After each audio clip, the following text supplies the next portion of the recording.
স্কুলে খেলা হবে আর অনেক মজা হবে, জানো তো মা? কিসের খেলা হবে শুনি একটু। ও মা, এভাবে বলছো কেন? প্রতি বছরই তো হয়, যেমন খুশি তেমন সাজো। এই খেলাটা আমরা অনেক আনন্দ পাই মা।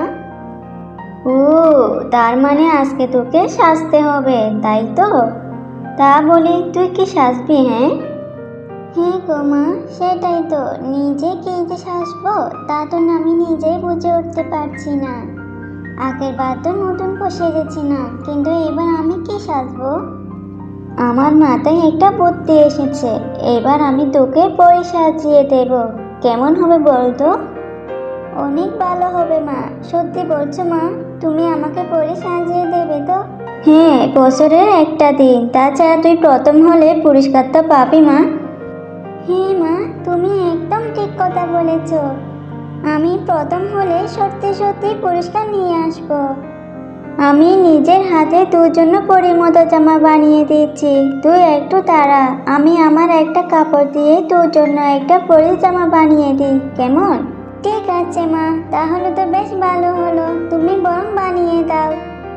তারপর টুম্পা অপেক্ষা করতে লাগলো, আর শেফালি শিয়ালিনী তার মেয়ের জন্য সুন্দর একটা জামা বানাতে লাগলো। কিন্তু কাপড়টা ছিল অনেক পুরাতন। ঘরে তো আর কোনো নতুন জামা কাপড় নেই, এটা দিয়ে কাজ করতে হবে আমাকে। মা, হলো তোমার? সবাই এতক্ষণে হয়তো স্কুলে চলে গেছে, তুমি কাজটা একটু তাড়াতাড়ি করো না মা। এই ধরে হয়ে গেছে, আর একটু তাড়া।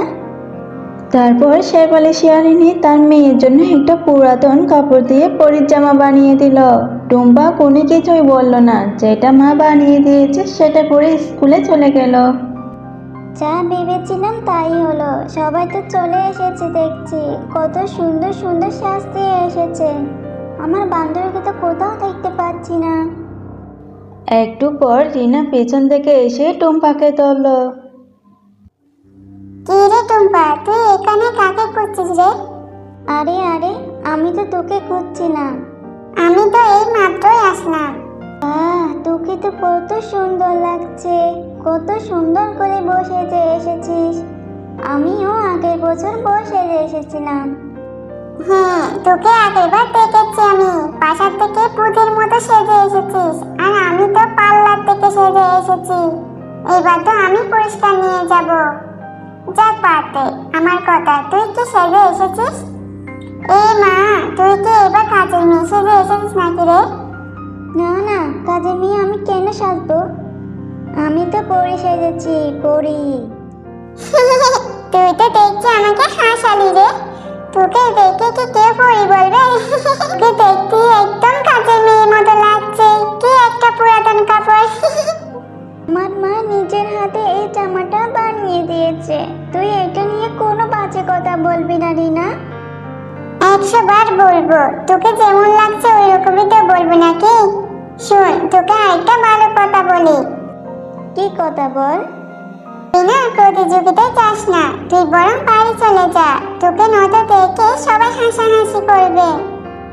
এই কথা শুনে টুম্পা মন অনেক খারাপ হয়ে যায়, আর টুম্পা স্কুলের পেছনে গিয়ে কাঁদতে থাকে।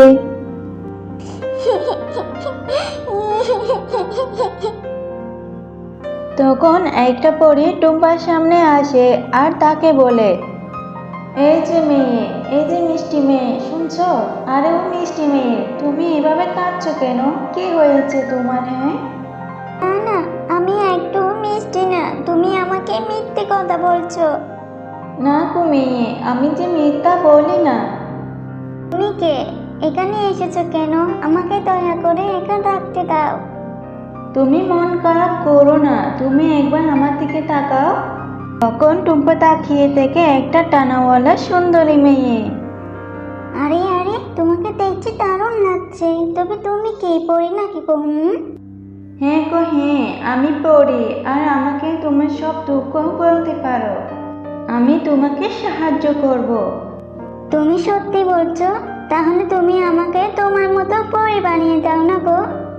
তাই বুঝি? আমার মতো পরি হতে ইচ্ছে করছে তোমার? ঠিক আছে, এক্ষুনি আমি তোমাকে পরি বানিয়ে দিচ্ছি।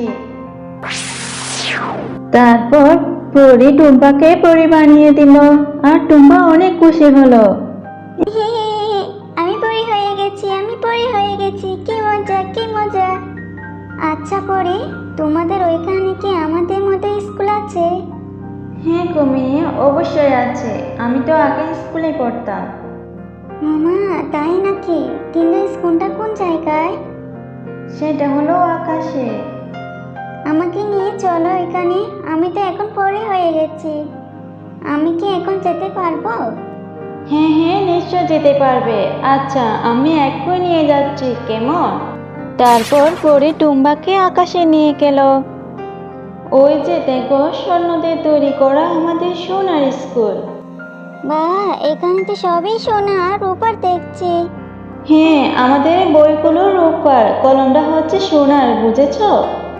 আচ্ছা আচ্ছা ঠিক আছে, তাহলে আমাকে তাড়াতাড়ি আমাদের স্কুলে নিয়ে চলো। প্রতিযোগিতা দিতে হবে যে, মাকে যে বলে এসেছিলাম আমি প্রথম হওয়া পুরস্কার নিয়ে আসবো। মা হয়তো আশা করে বসে আছে। হ্যাঁ হ্যাঁ, যাও, তোমার প্রতিযোগিতা হয়ে গেলে তোমাকে আবার মানুষ করে দিব। আচ্ছা পরি, ঠিক আছে, তোমাকে অনেক অনেক ধন্যবাদ, তুমি আমাকে অনেক সাহায্য করেছো। তারপর টুম্পা স্কুলে চলে গেল। সবাই টুম্পাকে দেখে হা করে তাকিয়ে রইল। আরে টুম্পাকে কত সুন্দর লাগছে, আর টুম্পা পোশাকটি কোথায় পেলো? তারপরে ম্যাডাম একে একে সবার অভিনয় দেখলো। তারপর অবশেষে টুম্পাকে ডাকলো। Roll number 4, Tumpa. জি ম্যাডাম, আমি এসেছি। তুমি এটা কে সেজেছ? স্যার আমি তো পরি সেজেছি। ওরে বাবা, তাই নাকি? তাহলে তোমার ডানা কোথায়? তারপর টুম্পা সাথে সাথে জাদু দিয়ে ডানা বানিয়ে ফেললো। এই যে আমার ডানা, আর আমার জাদুর লাঠিও আছে। আমি একটা জাদু দেখাবো। এই কথা শুনে সবাই অবাক হয়ে টুম্পার দিকে তাকিয়ে থাকলো। সত্যি সত্যি কি তুমি জাদু জানো? টুম্পা জাদু দিয়ে পুরো স্কুলটা সোনালি করে দিল। এই মা, এই আমি কি দেখছি কি? এমন জাদু দেখে তো সবাই অবাক হয়ে গেল। আরে টুম্পা দেখে সত্যি সত্যি পরি হয়ে গেছে। আজ আমাদের যেমন খুশি তেমন সাজে প্রথম আস্থান করেছে টুম্পা। ম্যাডামের কথায় সবাই হাত তালি দিতে লাগলো, আর সাথে সাথে টুম্পা আবার খুশি হয়ে গেল।